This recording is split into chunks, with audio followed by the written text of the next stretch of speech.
안녕하세요. 저는 위덕대학교에서 교육학 강의를 하는 권종실 교수입니다. 오늘 저는 여러분들께 속담 속에 들어있는 교육학에 대해서 말씀드리고자 합니다.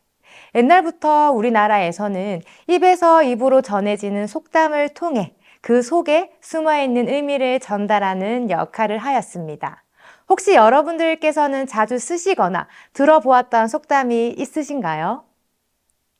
이러한 속담은 조상의 지혜와 생활을 통해 그 속에서 깨달음이 담겨 있을 뿐 아니라 어렵게만 느껴졌던 교육학 지식도 함께 담겨 있다고 합니다.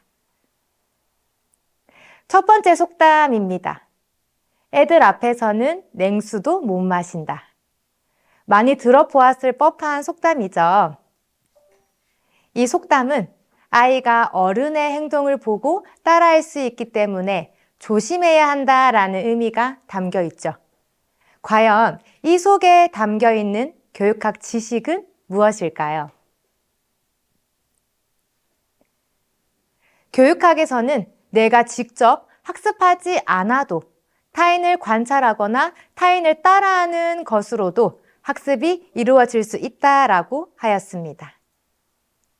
이는 대표적인 사회학습 이론가인 반두라가 처음 주장한 것으로 인간의 학습이 주로 타인들과 함께 있을 때 일어나고 사람들은 타인들의 경험을 통해서도 학습할 수 있다라는 것을 강조하였습니다. 이러한 사회학습은 관찰학습 또는 대리학습이라고 하는데요. 이는 타인의 행동을 관찰함으로써 하는 학습을 말합니다. 지금까지 우리가 해왔던 혹은 앞으로 하는 많은 학습이 조건 형성과 시행착오를 통해서 이루어질 수 있지만 이 이외에 다른 사람에게 일어나고 있는 것을 보거나 또 어떠한 행동에 대한 결과를 보고 또 그러한 행동이 일어나는 과정에 대한 이야기를 듣고도 충분히 학습할 수 있다라는 것입니다. 우리 인간과 같은 고등 동물들은 모든 것을 반응과 보상이라는 직접적인 경험을 통해서 배울 필요는 없습니다. 인간은 어떠한 대상, 모델의 행동을 관찰함으로써 학습이 가능합니다. 우리가 앞으로 지금 한 가지 아주 흥미있는 실험을 보도록 하겠습니다. 아이들을 세 그룹으로 나눈 뒤 첫 번째 그룹에게는 인형을 공격하는 모습을 보여줍니다.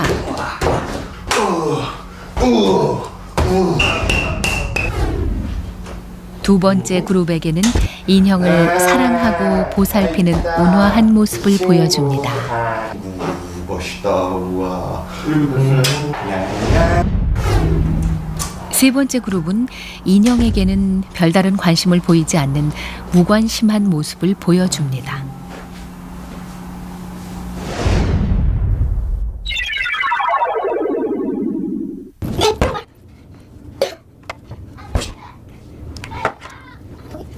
잠시 후 첫 번째 공격 모델을 본 아이들을 똑같은 방에 들여놓자 아이들은 들어오자마자 아까 본 그대로의 모습을 모방합니다. 거기랑 똑같다.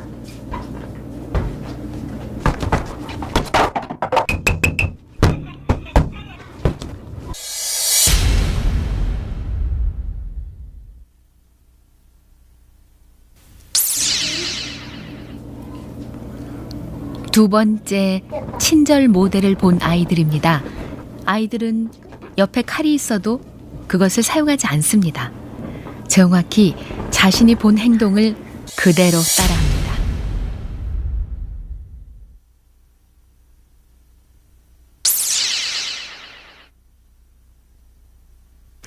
세 번째 그룹 역시 자신이 본 대로 합니다.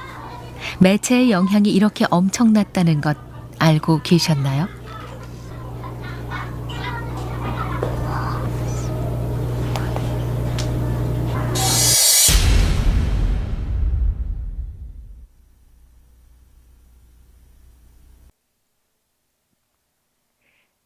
실험 어떠셨나요?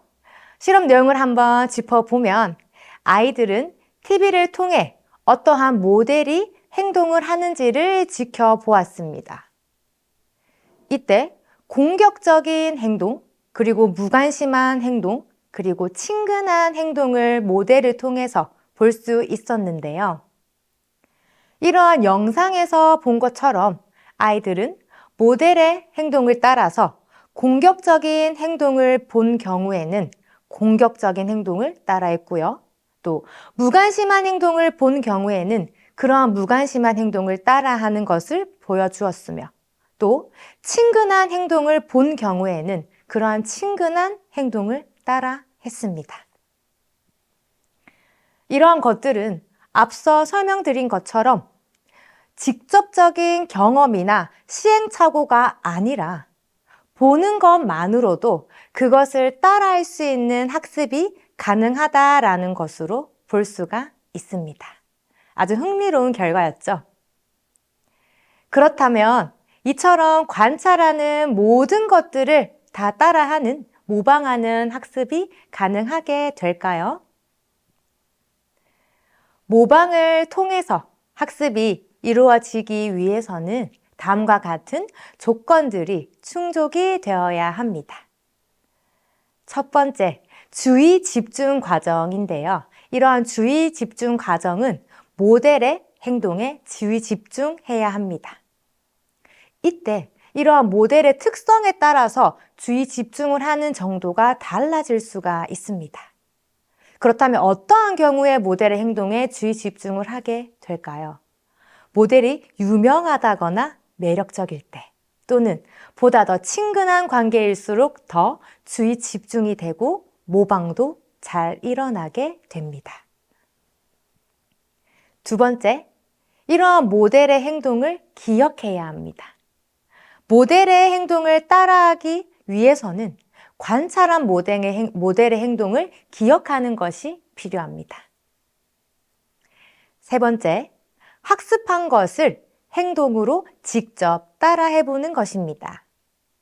즉, 학습이 되었다고 하더라도 학습한 것을 토대로 행동으로 전환시킬 수 있는 신체적인 능력을 갖추고 있지 못한다면 이거는 결과물인 모방 행동으로 나타나지 않습니다. 네 번째, 이렇게 학습한 행동을 드러내는 단계입니다. 모델 행동을 보고 따라하며 그러한 행동을 보여주어야 할 만한 상황에서 그러한 행동을 보여주는 것이 잘 모방이 된 결과물이다라고 볼 수가 있습니다. 이처럼 모델 행동을 따라하며 학습할 수 있는 모방 학습, 이러한 모방 학습은 앞서 설명드린 것처럼 유명하다거나 매력적이거나 친근한 관계일수록 그러한 모방이 일어날 가능성이 높아지는데요. 그렇다면 집에서는 보호자, 양육자의 행동을 따라할 확률이 높아지고요. 그리고 학교, 더 넓은 사회에서는 어떠한 행동, 따라하고 싶은 혹은 되고 싶은 연예인이나 유명인사, 그리고 내가 달성하고 싶어하는 직업이나 성과를 가진 사람을 따라야 하는 행동을 관찰할 수 있습니다. 네, 두 번째입니다. 잘 되면 내 탓, 못 되면 조상 탓. 우리 속담 중에 잘 되면 내 탓, 못 되면 조상 탓이라는 말이 있습니다. 이는 잘된 일의 원인은 나한테 있고 또 잘 되지 못한 잘못된 일의 원인은 나 아닌 다른 대상 때문이다 라는 뜻을 가지고 있습니다. 많이들 해보았을 법한 이야기입니다. 사람들은 시험이 어려워 실패했다 또는 연인 간의 관계에 있어서 성격 차이로 헤어졌다라고 말합니다. 이러한 말은 사람들이 실패나 헤어짐과 같은 사건들의 그 원인이 무엇인지를 찾고 있음을 보여줍니다. 시험 실패의 경우 위의 속담에서도 잘 나타나듯이 그 원인이 내가 시험에 실패한 원인이 과제의 난이도에 있다라고 돌리고 또 학생의 노력 부족이나 능력 부족이라고 생각하지 않는 것으로 볼 수 있습니다. 귀인은 이러한 것들을 설명할 수 있습니다. 사람들은 타인이나 자신의 행동이 어떠한 원인으로 나타났는지를 생각해서 추론하는 인과적인 설명을 하는데요. 이러한 과정을 귀인이라고 부릅니다. 귀인은 어떠한 환경을 예측하고 통제하는 데 도움을 주고 또 타인 그리고 자신의 태도나 행동에 영향을 주기 때문에 교육학에서도 굉장히 중요한 주제가 되고 있습니다. 사람들이 자신이나 타인의 태도 그리고 행동의 원인에 대해서 추리하는 과정, 즉 귀인 이론은 그러한 귀인이 결정되는 원리와 그것이 갖는 영향에 관한 원리를 총체적으로 설명하는 이론입니다. 귀인 이론에 따라서 어떠한 일에 대한 원인은 보통 내부 혹은 외부의 두 가지 원인 가운데 하나로 어떠한 행동을 하는 것에 있어서 왜 그러한 행동을 하였는지를 설명할 수가 있습니다. 사람의 성격, 태도, 동기 또는 능력과 같은 성향적 특성에 귀인하는 경우는 내부 귀인이라고 하고요. 자신을 둘러싼 외부, 환경, 또 운, 타인 또는 과제 난이도처럼 행위 당사자와 직접적인 관련이 없는 상황 요인에 귀인하는 경우는 외부 귀인이라고 합니다. 대체로 귀인은 기대 밖으로, 예상 밖으로 좋지 않은 결과가 나타났을 때 흔히 이루어질 수가 있고요. 또 어떠한 사건이나 일이 그 전에 생각하였던 사전 지식이나 기대와 일치한다면 대체로 본인의 내부로 귀인을 하게 됩니다. 자, 그렇다면 이러한 귀인의 차원과 관련된 또 다른 속담에는 어떠한 것들이 있을까요? 서투른 목수가 연장 탓한다. 장님이 넘어지면 지팡이가 나쁘다 한다 등이 있습니다. 자, 그러면 이러한 성공과 실패에 대한 귀인의 차원을 보다 그 차원을 구분해서 살펴보도록 하겠습니다. 앞서 설명드린 것처럼 귀인의 차원은 내부와 외부로 구분을 하는데요. 이는 간단히 본인, 자기 자신으로부터 이루어지는 것은 내부, 그리고 본인 밖, 외부 환경으로부터 주어지는 것은 외부라고 구분을 해볼 수 있습니다. 행동의 원인이 합리적으로 추론된다는 생각과는 달리 실제 귀인 과정에서는 많은 편향된 추론이 발생합니다. 행동의 원인을 추론할 때 이렇게 나타나는 편향된 경향을 귀인 편향이라고 부르는데요. 그렇다면 대표적인 귀인 편향 현상에는 어떠한 것들이 있을까요? 첫 번째는 기본적 귀인 오류입니다. 자, 우리는 친구가 장학금을 받게 된 원인을 생각할 때 그 친구가 운이 좋았다라고 생각하기보다는 그 친구가 평상시에 혹은 시험을 위해서 노력했기 때문이다라고 생각을 합니다. 이처럼 타인의 행동을 설명할 때 상황의 영향은 과소평가하고 본인 개인의 특성이나 태도처럼 행위자의 역량은 크게 과대평가하는 경향이 강한데요. 이러한 경우를 보고 기본적 귀인 오류라고 부릅니다. 두 번째는 자기 기여 편향입니다. 자기 기여 편향은 자기 행동의 원인을 설명할 때 나타나는 것인데요. 이것은 자신을 호의적으로 생각하고 드러내려는 경향을 말합니다. 대표적인 속담으로는 잘 되면 내 탓, 못 되면 조상 탓이라는 속담을 들어볼 수 있습니다. 이 속담을 한번 살펴보면 이 속담 가운데 잘 되면 내 탓이라는 부분은 자신의 성공을 내부 기인하는 경향을 나타내고요. 잘못되면 조상 탓이라는 부분은 자신이 실패한 상황에 있어서 그러한 실패의 원인을 외부 기인하는 경향이다라고 볼 수가 있습니다. 자, 그렇다면 이러한 귀인 편향들이 모두 부정적인 측면만 가지고 있을까요? 다행히도 자신의 실패를 운이 안 좋았다라고 기인한 사람들은 능력 부족으로 기인한 사람들에 비해서 다음 기회를 기대하고 또 실패에서 벗어날 수 있는 회복 탄력성이 높은 경향이 있다라고 볼 수 있다고 합니다. 네, 세 번째입니다. 금강산도 식후경. 정말 많이 들어본 속담인데요. 인간에게 본능적인 힘은 가장 기본적이면서도 중요한 동기라고 볼 수가 있습니다.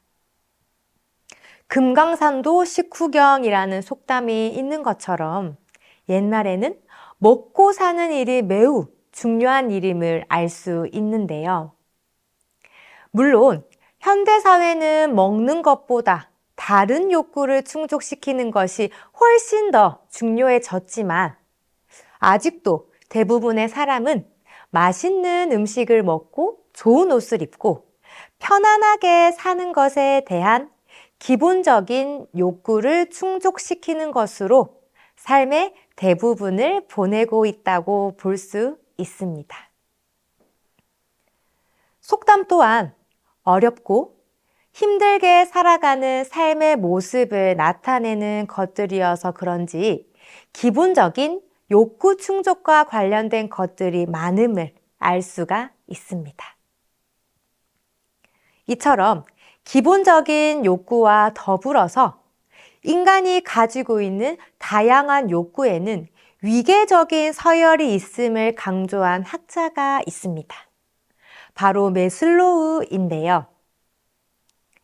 매슬로우는 인간의 미래 지향성과 또 인간이 가지고 있는 잠재력의 실현을 강조했습니다. 매슬로우는 인간이 가지고 있는 욕구에 대해서 신체적인 결핍과 같은 생리적인 욕구 이외에도 더 높은 수준의 다양한 욕구가 있으며 또 그러한 다양한 욕구가 인간으로 하여금 무엇인가 하게 하고 움직이게 한다고 보았습니다. 그리고 이러한 다양한 욕구가 우선순위에 따라서 작용한다고 보았고 이러한 욕구들을 위계적으로 분류하였습니다. 자, 그렇다면 이러한 욕구는 어떻게 구성되고 어떠한 위계를 가지고 있는지 살펴보도록 하겠습니다. 매슬로우가 제시한 욕구의 단계는 다음과 같습니다. 자, 첫 번째는 생리적 욕구입니다. 생리적인 욕구는요, 인간이 생물학적 생존의 필수적인 것으로서 숨을 쉬기 위한 공기, 또 마시기 위한 물, 섭취하기 위한 음식, 충분히 자야 하는 잠, 그리고 성적인 욕구 분출에 대한 욕구이며 현재는 삶의 수준이 높아짐에 따라 대부분의 사람들이 충족되는 경향이 있습니다. 이러한 생리적 욕구가 우세할 때 그 위의 욕구, 다른 욕구들은 나타나지 않습니다.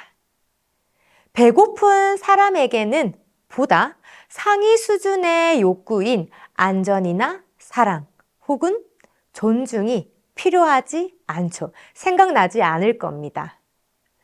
그러나 일단 욕구가 충족되고 나면 그것에 만족하지 않고 또 다른 새로운 욕구가 발생합니다. 이러한 인간의 생리작용과 관련된 많은 속담들이 있는데요. 이는 인간의 가장 기본적인 생존과 관련된 것으로 인간이라면 누구나 가지고 있고 나타나는 욕구 때문이라고 볼 수가 있습니다. 잠은 자기 의지대로 통제할 수 없는 기본적인 욕구라고 볼 수 있습니다. 사람마다 차이는 있지만 거의 대부분의 사람이 인생의 3분의 1 정도가 잠을 자는 시간이라고 하는데요. 잠이 보배다, 잠이 보약보다 낫다 라는 속담을 보면 이처럼 잠이 얼마나 중요한지를 알 수 있습니다. 또 식욕도 인간이 가진 기본적인 욕구입니다. 금강산도 식후경이다. 먹고 죽은 귀신이 때깔도 곱다라는 말이 있죠.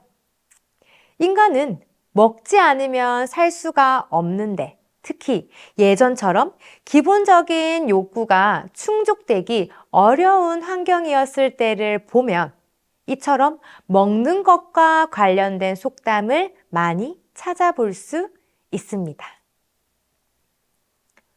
우리는 자주 들어보았을 겁니다. 다 먹고 살자고 하는 짓이다.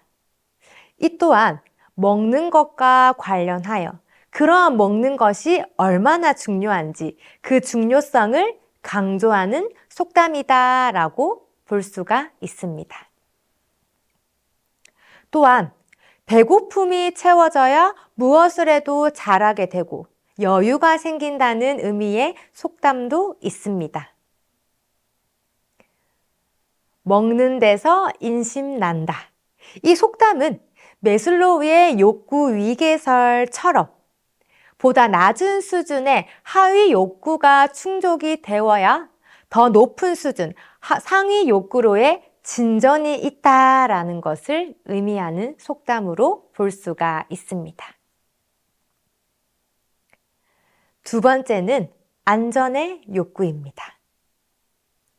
안전의 욕구는 신체적인 안전과 심리적인 안정, 의존과 보호, 또 구조와 질서, 법과 한계 등에 대한 겁니다. 예를 들면 옷이나 집을 소유함으로써 위험할 수 있는 외부 환경으로부터 자기 자신을 보호하고자 하는 욕구, 또 범죄나 재정적인 압박으로부터 안전하고자 하는 욕구 등을 들 수가 있습니다. 이러한 안전의 욕구를 저해하는 요소로는 부모의 불화나 죽음, 전쟁이나 범죄, 급속한 사회적 변화를 들 수 있고요. 이에 우리 인간은 대응하기 위해서 돈을 벌 수 있는 직업을 가지고 일정 수준의 돈을 저축하고 보험에 가입하는 등의 방안을 세우기도 합니다. 자, 그렇다면 이러한 안전의 욕구를 표현해주는 속담은 무엇이 있을까요? 서름 중에 가장 큰 서름이 집 없는 서름이라. 제 집이 극락이다가 있습니다. 이러한 속담이 뜻하는 것은 집이 몸과 마음을 편히 쉴 수 있는 유일한 공간이다라는 것을 의미한다라고 볼 수 있습니다. 세 번째는 사회적 욕구입니다. 사회적 욕구는 소속과 사랑의 욕구인데요. 이는 생리적 욕구와 안전의 욕구가 충족되고 나면 강해지는 욕구로서 나를 둘러싼 타인들과 관계를 맺고 사랑을 하고 사랑을 받고 싶어하는 욕구입니다. 사람들은 친구, 그리고 이성 친구, 배우자, 자녀 등이 필요하다고 느끼고요. 또 이웃이나 직장의 동료 집단 등에 소속된 소속감을 느끼고 싶어 합니다. 현대 사회에서는 유동성이 증가하고 개인주의적인 특성이 강해지면서 이러한 욕구를 충족할 수 있는 경우와 상황이 달라지기도 하는데요. 매슬로우에 따르면 기본적인 욕구가 해결될수록 보다 더 상위 수준의 욕구가 충족되지 않을 때 더 큰 좌절을 경험한다고 합니다. 이러한 사회적인 욕구 중에서 사회적 인간 관계의 가장 기본적이고 중요한 관계인 친구 관계를 빗대어 설명해주는 여러 속담이 있습니다. 친구와 술은 오래될수록 좋다. 사람이 많으면 하늘을 이긴다. 등이 있는데요. 이러한 속담이 함축하고 있는 의미를 살펴보면, 즉, 살면서 누군가와 함께하고 교류하는 것에 대한 중요성을 설명하고 있다라고 볼 수 있습니다. 네 번째는 자존의 욕구입니다. 자존의 욕구는요, 타인에게 존중 또는 존경받고 싶어하는 욕구입니다. 자존의 욕구는 강해지고 유능해지려는 노력과 자유, 또 독립의 추구로 나타나며 남들에게 인정과 존중을 받고 싶어하는 욕구는 흔히 명예와 승진, 지위 추구로 나타나게 됩니다. 이러한 욕구가 잘 충족되면 스스로 하여금 자신감이 생기고 나 자신이 이 세상에서 쓸모있고 필요한 존재라는 느낌을 갖게 되는 반면에 이러한 욕구가 좌절되면 열등감과 무력감이 생기게 됩니다. 존중의 욕구는 자신의 입장에서 가치를 인정할 수 있는 능력과 자신이 바탕이 된 성취와 행동에 대해서 남들에게 인정과 존경을 받을 때 가장 잘 충족이 됩니다. 겉으로의 명예나 인기만으로는 이러한 욕구가 충족되지 않고요. 자기가 스스로 존중하고 인정하지 못하는 경우에는 겉으로 사회적인 구성원들로부터 사회적으로 명예나 지위를 얻는다 해도 늘 심한 열등감에 시달릴 수 있습니다. 이러한 자존의 욕구를 뜻하는 속담은 감투마다하는 놈 없다. 권세란 고기 맛 같아서 맛들이기 시작하면 아비 어미도 몰라본다 등이 있습니다. 자, 마지막으로는 자기 실현의 욕구입니다. 가장 상위 수준의 욕구인데요. 이러한 자기 실현의 욕구는 자신의 잠재력이나 자기다움을 실현하고 나답게, 자기답게 되고자 하는 욕구입니다. 자기 실현의 욕구는 자신의 본성에 충실한 것으로 볼 수 있는데요. 이때 재능이나 잠재력이 꼭 예술적이거나 지성적인 것만을 의미하는 것은 아닙니다. 자기 실현의 욕구는 무엇인가 새로운 것을 알고 싶어 하는 인지적인 욕구와 또 아름다움, 질서, 조화 등을 추구하는 심미적인 욕구가 함께 포함이 됩니다. 이러한 자기 실현의 욕구는 완전하게 충족될 수 없기 때문에 이러한 자기 실현의 욕구를 충족하기 위한 지속적인 자기 동기부여가 필요하다고 볼 수가 있습니다. 인간은 이러한 자기 실현을 하기 위해서 끊임없이 더 나은 것, 더 좋은 것을 추구하고 노력하는 것을 통해서 학습이 가능하게 된다라고 볼 수가 있습니다. 네, 지금까지 우리 생활 속의 속담을 통해서 그 속에 담겨져 있는 교육학 지식을 살펴보았습니다.